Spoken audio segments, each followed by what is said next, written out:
வணக்கம் மக்களே, நம்ம இப்போ எக் ரைஸ் செய்ய போகிறோம். முதல்ல ஒரு கடாயை எடுத்துக்கோங்க. அதில் கொஞ்சம் தேவையான அளவு எண்ணெய் ஊற்றிக்கிட்டு உங்களுக்கு தேவையான அளவு வெங்காயம் போட்டுக்கோங்க. அது நல்லா வதக்கிட்ட பிறகு வதக்கிட்ட பிறகு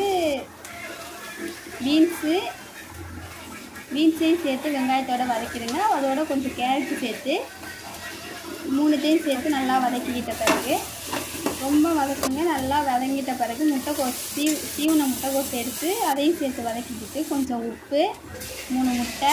நாங்கள் ஸ்கூலுக்கு சமைக்கிறதுனால 3 முட்டை தான் எடுத்துக்கிட்டோம். நீங்கள் எவ்வளோ ரைஸ் போடுறீங்களோ அதுக்கு தேவையான முட்டை எடுத்துக்கோங்க. முட்டையும் சேர்த்து நல்லா வதக்கிடுங்க.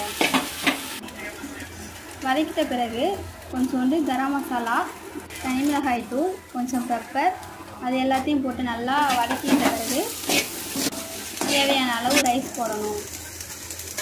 ரைஸையும் போட்டு ஃபுல்லாக வதக்கிட்டு